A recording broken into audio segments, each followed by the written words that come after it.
Bueno, para non deprimirnos máis, senón que imos propor falar en positivo de futuro, pois imos presentarse a primeira muller que Iria Piñeiro.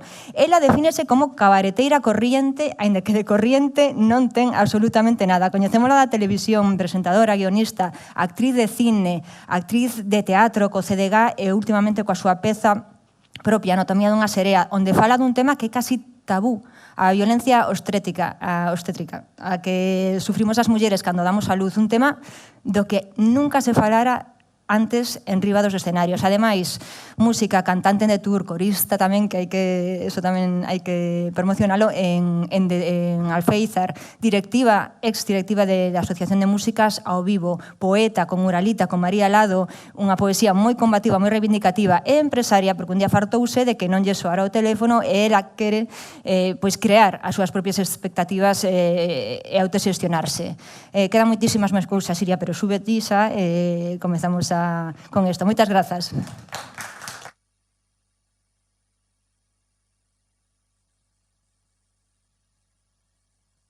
Que tal? Boas tardes, boas noites. Bueno, con esta presentación a ver se eu non vos defraudo agora con ese currículum, con esa vida laboral. Bueno, faiseme un pouco estrano estar nesta era post-Covid, así non ver vosas caras, pero vexo vosas miradas e é fantástico.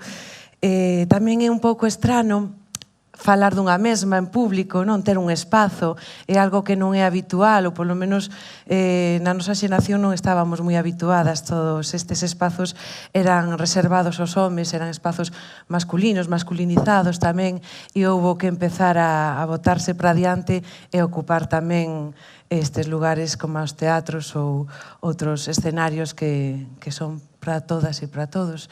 Entón, bueno, dende este nerviosismo, non, de ser escasas as veces que falamos coa nosa voz en feminino, pois eu contarvos un pouco a historia, brevemente, da miña carreira, do meu traballo, como farán as compañeiras agora. Nacín en Ourense e cando eu era pequena, criei entre Ourense e a provincia de Pontevedra tamén, que aí estaba a miña familia de orixe. Cando eu era pequena, teño 42 anos, nací no 78, non había esta programación que hai agora, por sorte, nos concellos, de teatro que lle chaman infantil, o teatro familiar, que se pode disfrutar en familia. Entón, pois, bueno, agora vexo que é algo super positivo, que valoro moito, tamén teño un fillo de 4 anos, e algo maravilloso, a cantidade de espectáculos que podemos ver, que podíamos e que estamos volvendo a ver agora coas novas medidas, pero cando eu era pequena non existía isto. Eu recordo ir a algún concerto cos meus pais, pois escasamente vin o Lago dos Cisnes, que veu a Ourense unha compañía rusa. Que máis? Vin un mimo unha vez e vin o Circo de Torrebruno, que pola idade que temos todas e todos aquí, pois coñecedes, non teño que explicar. Para min era, bueno, gustábame velo na televisión e cando veo Ourense non podía evitar ir. Chamaron xente que saíra a bailar a pista de baile, saímos ali, unhas crianzas, eu quedei quieta como un pavo. Pero ainda así Torrebruno regaloume unha bandeiriña de tigres e leones e un casete, que eu decía, bueno, igual o fracaso tamén é importante.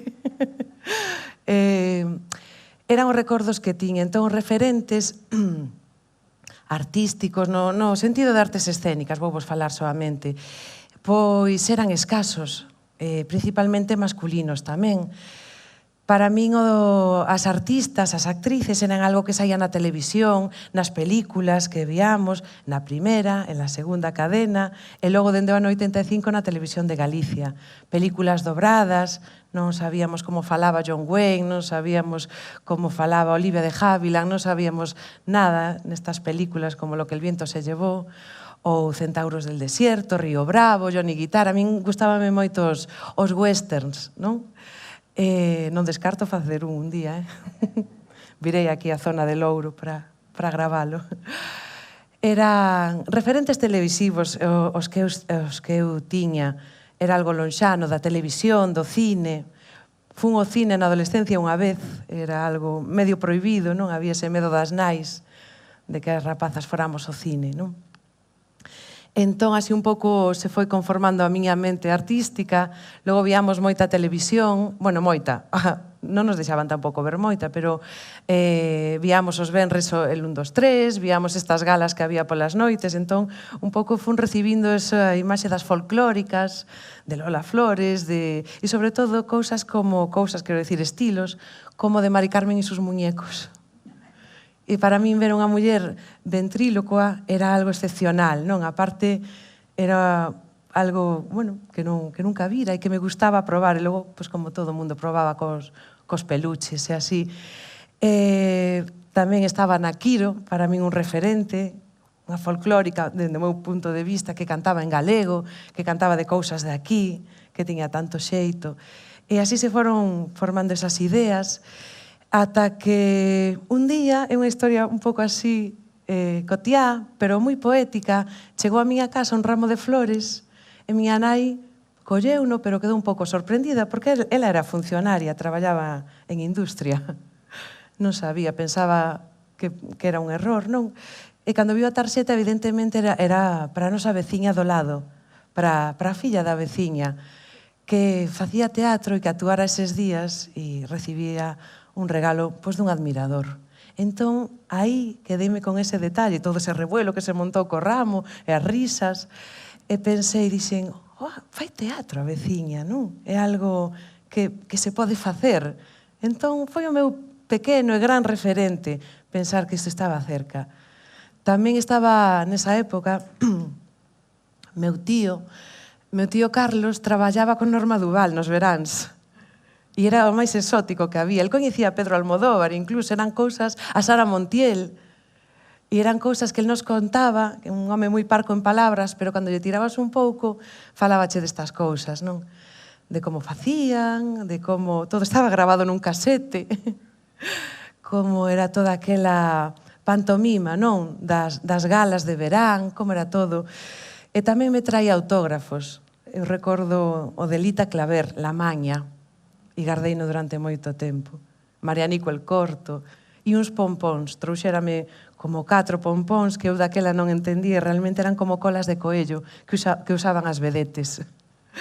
E a mí iso gustaba, me gustaba o meu corpo de baile e todo eso que, non, estas imaxes que vos conto creo que as temos todas e todos en común.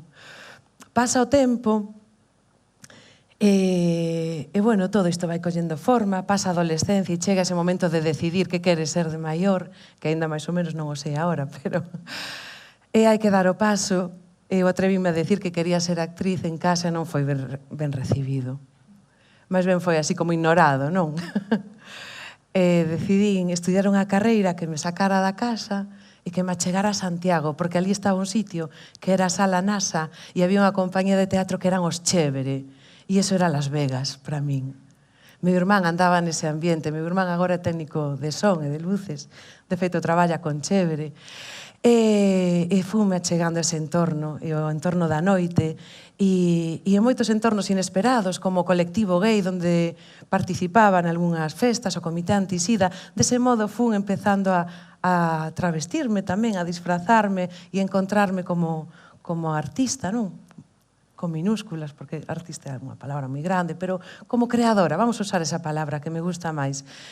Fuchicando, empecé a actuar no Café Teatro, e dai chegou o cabaré, que para min é o meu mundo máis querido, porque aí son libre, son dona do que fago, traballo en equipos principalmente de mulleres, e equipos onde non hai xerarquía, que é algo que eu detesto e que me costa... bueno, que me costou a hora de encaixar en espazos como podían ser a televisión.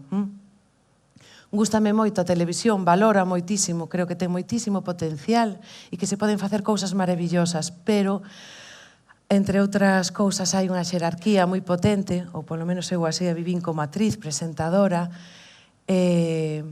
facerte o guión implicaba certo risco, cambiálo no directo, facer un guión feminista, traía as súas consecuencias e as súas represalias. Traballei tamén en cine, como vos contou Marta, pero non é algo que poda pagar a luz todos os meses. É algo, bueno, no que ao final non centrei os esforzos que eran nun principio onde quería dirixirme. Entón notei que nas artes escénicas, no teatro, no cabaré, na performance, en todo o que se producía así en directo e en cercanía co público, que se podían crear cousas maravillosas e que se podía cambiar o mundo. Ente que fora pouco a pouco. E así fun collendo o meu lugar, o meu sitio con moito esforzo, as referentes femeninas que eu tiña, porque xa vos digo que era un mundo moi masculino, que no cabaré tamén estamos moi unidas á música. Vou coller auga, Levo levantada hoxe desde as 7.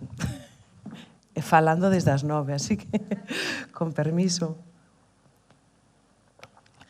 Bueno, as referentes que tiña, que todavía teño daquel momento, xa cando desterras todo ese mundo televisivo, son as compañeiras de profesión, pois Marta Pazos, Emma Sacauntos, que o mellor estivo por aquí algunha vez actuando, Patricia de Lorenzo, moitísimas actrices mulleres, Belén Constenla, Mela Casal, bueno, miles que agora non me dá tempo a nomear, Inma Antonio, unha cantidade delas moi importante que era onde eu me trataba de aprender e observar e bueno, e arrimarme, máis ben no sentido de unirme, non? Sabía que eran lugares seguros para traballar. Entón, bueno, fun tirando por esa vía e, sobre todo, buscando ese lugar no que estou agora, que é a autoxestión, que crear, xa dende hai tempo, non? Pero proxectos propios, coa identidade do que me gusta, a poesía, o cabaré, a interpretación, e, sobre todo, chegou un momento no que me encontrei cunha vertente que puiden descubrir grazas a Chévere, que é a do teatro documental. Sabía que existía, pero por fin atrevínme a través de que Chévere sacou unhas residencias que se chaman a Berberecheira, e aí tiven o soporte artístico e económico que facía falta para contar unha historia tan propia como o nacemento do meu fillo que contou Marta, non? Falar da violencia obstétrica sufrida, facer unha denuncia a través da ferramenta que eu mellor controlaba, máis que o legal, o teatral. E aí nace ese espectáculo, co que tiven a sorte de actuar en moitos lugares de Galiza, onde sigo actuando, e puiden ir a lugares como, bueno, Madrid, Asturias, Zamora, Barcelona cancelouse agora por todo isto, pero volverá. Entón, para min foi unha maneira de levar a historia polo mundo esta do teatro. Vou vos poñer o tráiler do espectáculo. A ver se acerto, que o de novas tecnoloxías é darlle o play, non? A este play pequeniño. Podedes quitar luces se queredes.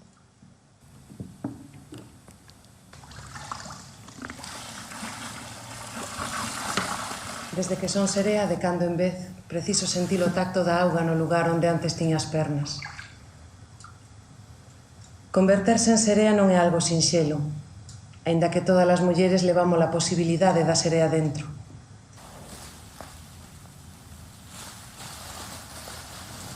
Ser serea non ten nada de máxico. É o resultado de séculos de mutilación feminina.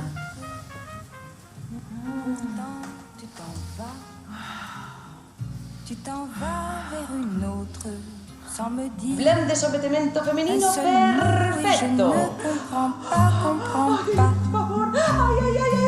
C'est un jour comme un autre, mais moi j'ai mal de toi.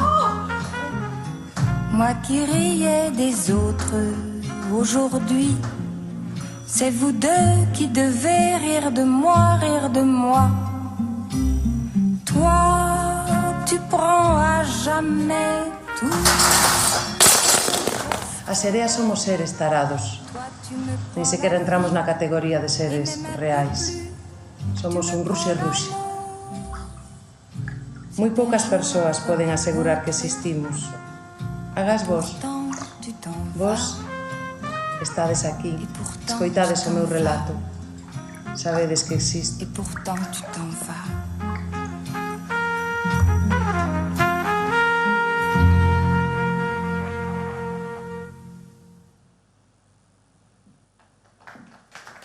Moitas gracias.